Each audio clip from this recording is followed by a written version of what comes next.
അഭിലാഷ്, പ്രധാനമായിട്ടും ഇന്ന് വെള്ളാപ്പള്ളി പറഞ്ഞ കാര്യങ്ങൾ അത് ശുദ്ധ കളവും അസംബന്ധവുമായിരുന്നു എന്നത് അത് വിശദീകരിക്കേണ്ട ബാധ്യതയാണ് ഇന്ന് ഞങ്ങളെപ്പോലുള്ളവർക്കുള്ളത്. ഞാനതിൻ്റെ സ്റ്റാറ്റിസ്റ്റിക്സ് കഷ്ടപ്പെട്ട് സംഘടിപ്പിച്ചിട്ട് അവിടെ വന്നത്. അതൊന്നും കണ്ടിന്യൂ ചെയ്യിപ്പിക്കാൻ അഭിലാഷ് സമ്മതിക്കുന്നില്ല. ഇതറിയണ്ടേ നാട്ടുകാർ? ഒറ്റ സ്ഥാപനം, ഒരു കുട്ടി സ്ഥാപനം പോലും ഈ 3 ജില്ലയിലും ഞങ്ങൾക്ക് തന്നില്ല എന്ന് പറയുമ്പോൾ ഇദ്ദേഹത്തിൻ്റെ സമുദായക്കാർക്ക് നൂറുകണക്കിന് വിദ്യാഭ്യാസ സ്ഥാപനങ്ങൾ മലപ്പുറം ജില്ലയിലും വയനാട് ജില്ലയിലും കാസർഗോഡ് ജില്ലയിലും ഉണ്ട് എന്നത് അത് ഞാൻ പറയുന്നത് നിങ്ങൾ എന്തിനാണ് തടസ്സപ്പെടുത്തുന്നത്? അല്ല, അതെല്ലാവരും കേൾക്കല്ലേ വേണ്ടത്? അങ്ങനെ വെള്ളാപ്പള്ളി നടേശൻ പറഞ്ഞ കാര്യങ്ങളെല്ലാം അച്ചട്ടാണെന്ന് ഇവിടുത്തെ നാട്ടുകാരെല്ലാം വിശ്വസിച്ചിരിക്കുകയാണെന്ന് ഞാൻ കരുതുന്നില്ല. ഒന്നാമത്തെ കാര്യം, അത് അങ്ങനെ വലിയ വിശദീകരണം അർഹിക്കുന്ന ഒരു കാര്യമാണെന്ന് വിചാരിക്കുന്നില്ല. പിന്നെ SN ട്രസ്റ്റിന് സ്ഥാപനങ്ങളില്ല എന്നാണ് ഞാൻ പറഞ്ഞതെന്ന് അദ്ദേഹത്തിന് വിശദീകരിക്കുകയും ചെയ്യാം. അങ്ങനെയാണ് അയാൾ പറഞ്ഞത്. എൻ്റെ സമുദായത്തിന് വേണ്ടി ഞാനൊരു ദുഃഖം അറിയിച്ചു എന്ന് അദ്ദേഹം പറഞ്ഞത്. അപ്പോൾ ഇതൊക്കെ പല പുതിയ ജനറേഷൻ അറിയില്ല. ഇയാൾ പറഞ്ഞത് ശരിയല്ലേ എന്നൊരു തോന്നൽ ആളുകളിൽ ഉണ്ടായാൽ എന്താ സംഭവിക്കുക? ധ്രുവീകരണം സംഭവിക്കുക. അപ്പോൾ അതിനാണ് ഞാൻ ഈ കണക്കായിട്ട് വന്നത്. കാസർഗോഡ് ജില്ലയിലെ ഒരു 10-40 സ്കൂളുടെ കണക്ക് എൻ്റെ കയ്യിലുള്ളത്. വയനാട് ജില്ലയിൽ നിന്ന് ഇപ്പോൾ വന്നുകൊണ്ട് 39 സ്ഥാപനങ്ങൾ, നമ്മുടെ ഈ തീയ സഹോദരന്മാർ മാനേജ് ചെയ്തിട്ടുള്ള സ്ഥാപനങ്ങളും കോളേജുകളും. അതേപോലെ മലപ്പുറം ജില്ലയിൽ ഒരു 60 എണ്ണം ആയിക്കഴിഞ്ഞു. അപ്പോൾ ഇത് കള്ളമാണ്. ആദ്യം അതോടെ പറഞ്ഞു വെക്കുക. പിന്നെ ഈ BJPയുടെ പ്രതിനിധി അദ്ദേഹം സംസാരിക്കുന്നത് ആർക്ക് വേണ്ടിയാണ്? ഇവിടെ ഒരു CPM പ്രതിനിധിയുടെ അഭാവം അദ്ദേഹം കോമ്പൻസേറ്റ് ചെയ്യേണ്ടതെന്നാണ് എനിക്ക് തോന്നുന്നത്. കാരണം എന്താണ് മാറാട് ജുഡീഷ്യൽ കമ്മീഷൻ റിപ്പോർട്ട്? ആ റിപ്പോർട്ട് അദ്ദേഹം ഒന്ന് പറയട്ടെ. അതിൽ പ്രധാനമായി കുറ്റപ്പെടുത്തുന്നത് CPMനെയാണ്. അരയ സമാജവും അവിടുത്തെ പള്ളി കേന്ദ്രീകരിച്ചുള്ള മാറാടുത്തെ മുസ്ലിം സഹോദര സംഘടനകളും അവർ ഒരുമിച്ച് ഒരു സ്വതന്ത്ര സ്ഥാനാർത്ഥിയെ നിർത്തി ഈ മൊയ്തീൻ കോയ എന്ന ആളെ അവിടുന്ന് വിജയിപ്പിച്ചു. അന്ന് തൊട്ട് ഈ 2 മുസ്ലിങ്ങളും തീരപ്രദേശത്തുള്ള ഹിന്ദുക്കളും തമ്മിലുള്ള ഈ സൗഹൃദത്തെ തകർക്കാതെ CPM എന്ന പാർട്ടിക്ക് ഒരു രക്ഷയില്ല. ഈ CPMലേക്കാണ് അതിൻ്റെ കുറ്റപ്പെടുത്തലുകൾ മൊത്തം പോയത്. അതൊക്കെ വക്കീൽ കൂടിയായ ശങ്കുട്ടി ദാസ് മറച്ചു വെക്കുകയാണ്. കാരണം ഇപ്പം CPMനെ നോവിക്കാൻ പാടില്ല എന്നത് BJPയുടെ താല്പര്യമാണ്. മാത്രമല്ല, ഞങ്ങളുടെ നേതാവ് മായനാജിൻ്റെ പേര് പറഞ്ഞു. എന്താ മായനാജിൻ്റെ പേര്? മായനാജി എന്താ കത്തിയെടുത്ത് കുത്തിയെന്നാണോ പറഞ്ഞത്? അല്ല, മായനാജി 1ാം മാറാട് കലാപത്തിൽ മരണപ്പെട്ട CPM അനുഭാവി. ആ CPM അനുഭാവിയാണ് 1ാം കലാപത്തിൽ മരണപ്പെട്ടത്. ആ കൊന്ന ആളുകളോട് പ്രതികാരം ചെയ്യാൻ ഈ CPMകാരനായ മരണപ്പെട്ട കക്ഷിയുടെ ബന്ധുക്കൾ അവർ പ്രതികാരത്തിന് കോപ്പ് കൂട്ടുണ്ട്. അത് ഒരു പക്ഷേ അറിയാൻ സാധ്യതയുള്ള ആളായിരുന്നു മായനാജി.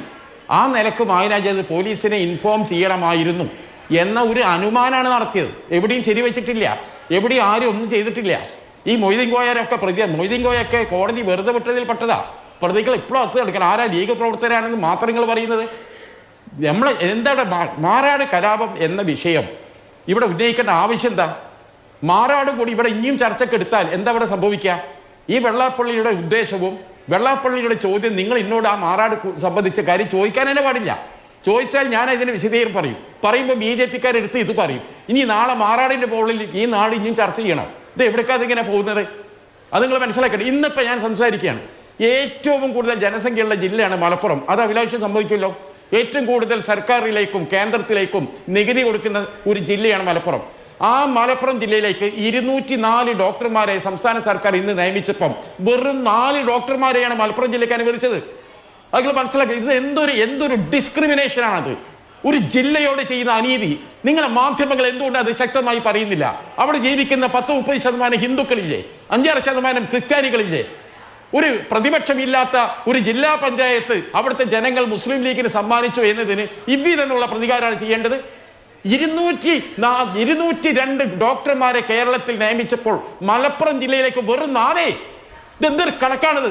എന്തൊരു അനീതിയാണിത്? ഇതിനെന്തുകൊണ്ട് മാധ്യമ ലോകം ഇതിനെതിരെ ശബ്ദിക്കുന്നില്ല? ഇതല്ലേ ഗൗരവമുള്ള വിഷയം? അതിഗൗരവപരമായി കണ്ട വിഷയമല്ലത്. ഈ ജില്ലക്കാരിഞ്ഞ് എന്ത് ചെയ്യണം? ഒരു ജില്ലയിൽ ജനിച്ചു പോയി എന്ന കാരണത്താൽ ഇമാതി ഗതികേട്, ഇമാതി അവസ്ഥ, ആ ജനത്തിന് ആരോഗ്യ പ്രശ്നമല്ലത്? ശരി ശരി അല്ലേ? ഏറ്റവും വലിയ ആരോഗ്യ പ്രശ്നമല്ല ഡോക്ടർമാരുടെ കാര്യത്തിൽ? എന്താ ശബ്ദിക്കാത്തത്?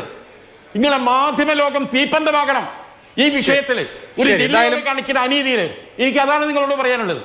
ശരി, ഓക്കെ. എന്തായാലും ഞാനിപ്പോൾ പെട്ടെന്ന് താങ്കൾ ഈ തോമസ് പി ജോസഫ് കമ്മീഷന്റെ കാര്യം ഉദ്ധരിച്ചതുകൊണ്ട് പെട്ടെന്ന് എടുത്തു നോക്കി. അതിലിപ്പോൾ താങ്കൾ പറഞ്ഞതുപോലെ CPM-ന്റെ സാന്നിധ്യം അതിൽ പറയുന്നില്ല, പക്ഷേ മുസ്ലിം ലീഗിന്റെ സാന്നിധ്യം പലയിടത്ത് പറയുന്നുണ്ട്. അന്നത്തെ സർക്കാരിനെയും കുറ്റപ്പെടുത്തിയിട്ടുണ്ട്. The IUML activists are actively involved in the planning and execution of the massacre at Marad Beach on 2/5/2003. It is quite unlikely that IUML activists were thus involved without the blessing of their leadership, at least in the local level. നേതൃത്വത്തിന്റെ അറിവില്ലാതെയാണ് മുസ്ലിം league പ്രവർത്തകർ ഈ കലാപത്തിൽ പങ്കുചേർന്നതെന്ന് കരുതാനാകില്ല എന്നാണ് Thomas P Joseph commission പറയുന്നതെന്ന് മാത്രമല്ല, there is every reason to think that Shri Mayin Haji, chairman of Calicut Development Authority and the leader of the IUML, had prior information about the conspiracy.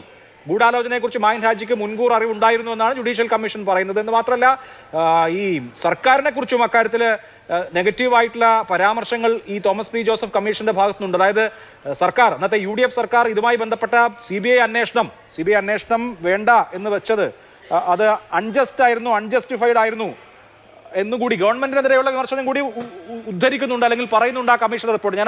നമ്മൾ ആ മുഴുവൻ ചർച്ച അതിലേക്ക് പോകണമെന്നില്ല, താങ്കൾ അവിടെ ഉദ്ധരിച്ചതുകൊണ്ട് ഞാൻ സൂചിപ്പിച്ചു എന്നുള്ളതേ ഉള്ളൂ.